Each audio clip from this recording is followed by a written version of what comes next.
আসসালামু আলাইকুম। Farzana's new recipe চ্যানেলে সবাইকে স্বাগতম। আজকে আমি দারুণ মজার খেজুরের বরফি রেসিপি শেয়ার করব। হাতে মাত্র 10 মিনিট সময় থাকলে মজাদার এই খেজুরের বরফিগুলোকে আপনারা তৈরি করে নিতে পারবেন। তো এখানে খেজুরের বরফি আর খেজুরের নাড়ু কিভাবে তৈরি করবেন একেবারে সহজভাবে টিপস সহ শেয়ার করেছি। আর এভাবে এই রেসিপিটি তৈরি করে আপনারা চাইলে কয়েক মাসের জন্য সংরক্ষণ করে রাখতে পারেন। রেসিপিটি তৈরি করতে এখানে আমি 1 কেজি পরিমাণ খেজুর নিয়েছি। তো খেজুরগুলোকে এখানে আমি গরম পানি দিয়ে 10 মিনিটের জন্য ভিজিয়ে রেখেছিলাম। এতে করে খেজুরগুলো খুব ভালোভাবে পরিষ্কার হয়ে যাবে, সেই সঙ্গে খেজুরগুলো নরম হয়ে যাবে। 10 মিনিট পর আমি পানিটাকে ফেলে এগুলোকে আমি ঝরিয়ে নিয়েছি।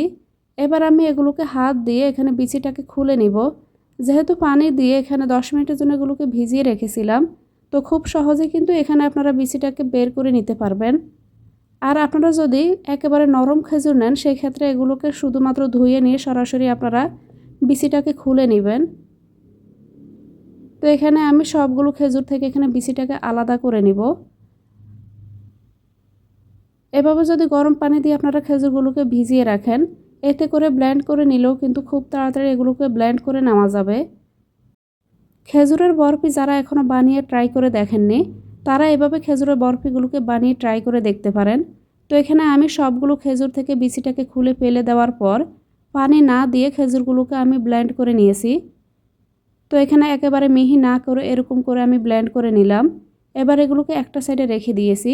চুলায় একটা ফ্রাই প্যান বসিয়ে তাতে দিয়ে দিলাম আধা কাপ পরিমাণ চীনা বাদাম। তো এখানে বাদামগুলোকে আমি মাঝখান থেকে একটু কেটে নিয়েছি।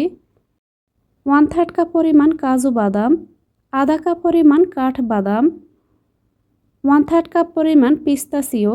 তো এখানে সবগুলো বাদাম আমি কেটে নিয়েছি। এবার এগুলোকে আমি কিছুক্ষণ ভেজে নিব।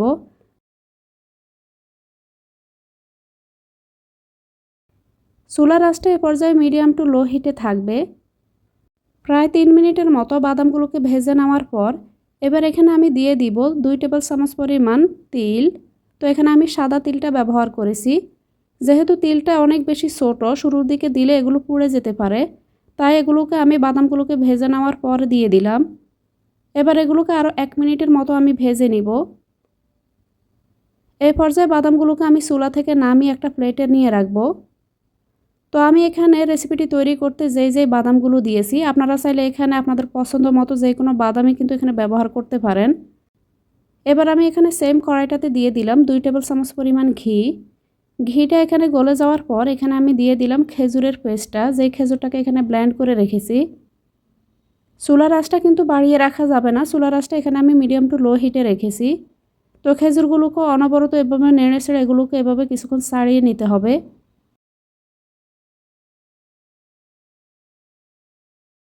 এই পর্যায়ে এখানে আমি দিয়ে দিলাম 1/4 চা চামচ পরিমাণ এলাচ গুঁড়া।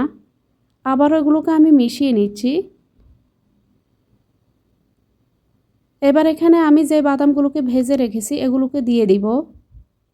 বাদামের সঙ্গে এখানে খেজুরের এই মিশ্রণটাকে খুব ভালোভাবে মিশিয়ে নিব। বাদামগুলোকে যদি এভাবে আপনারা ড্রাই রোস্ট করে দেন, এতে করে খেজুরের বরফিগুলো খেতে কিন্তু অনেক বেশি সুস্বাদু হবে। প্রতিটা বাইটে আপনারা অনেক বেশি মুসমুসে একটা টেস্ট পাবেন। তো এখানে আমি সবগুলোকে এখানে খুব ভালোভাবে মিশিয়ে নিয়েছি। এই পর্যায়ে চুলার আঁচটা আমি বন্ধ করে দিব। এখানে খেজুরের বরফিগুলোকে বানিয়ে নেওয়ার জন্য আমি বেকিং পেপার কেটে নিয়েছি। তো যেহেতু আমি 1 কেজি পরিমাণ খেজুর দিয়ে আজকের এই বরফিগুলোকে তৈরি করছি, তাই এখানে আমি 2 ভাগে ভাগ করে এখানে 2টি রোল বানিয়ে নিব। তো এখানে আমি অর্ধেকটা পরিমাণ খেজুরের মিশ্রণ নিয়ে নিলাম। আর আপনারা যদি এখানে খেজুরের এভাবে মিশ্রণটাকে তৈরি করে নাড়ু তৈরি করতে চান, তাহলে আপনারা খুব সহজেই কিন্তু নাড়ুগুলোকে তৈরি করে নিতে পারবেন। এখানে খেজুরের মিশ্রণটা হালকা গরম থাকা অবস্থাতে আপনারা এভাবে 2 হাতের তালু দিয়ে গড়িয়ে নাড়ু শেপ দিয়ে দিলেই দেখবেন খুব সহজে এখানে নাড়ুগুলোকে তৈরি করে নেওয়া যাবে।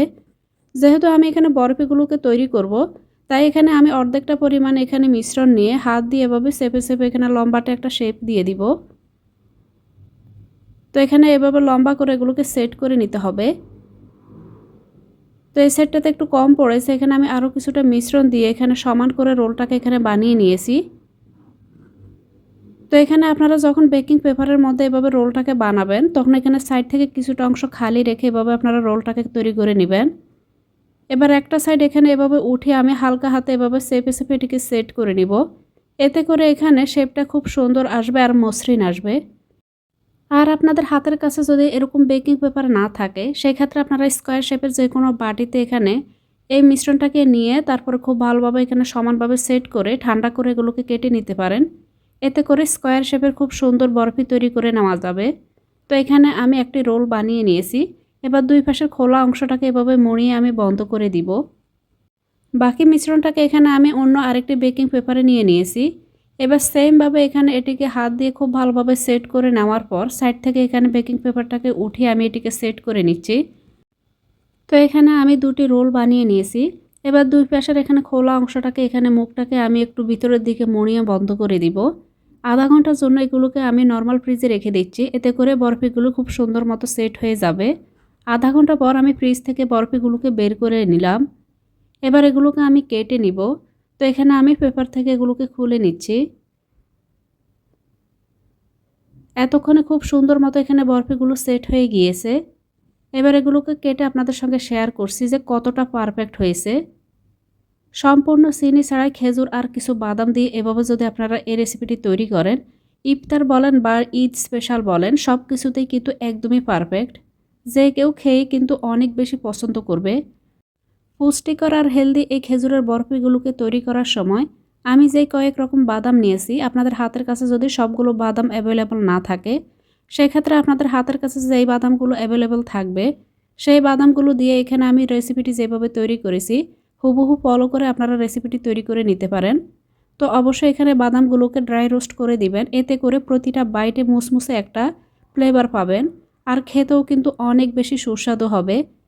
আশা করছি আমার আজকের এই খেজুর দিয়ে বরফি বানানোর রেসিপিটি আপনাদের অনেক অনেক ভালো লেগেছে। রেসিপিটি ভালো লাগলে প্লিজ ভিডিওতে একটা লাইক, কমেন্ট, শেয়ার আর চ্যানেলটি সাবস্ক্রাইব করে রাখতে ভুলবেন না। এতক্ষণে রেসিপিটির সঙ্গে থাকার জন্য সবাইকে অনেক ধন্যবাদ। আল্লাহর কাছে সবার সুস্থতা ও মঙ্গল কামনা করে আজকের মতো এখানেই বিদায় নিব।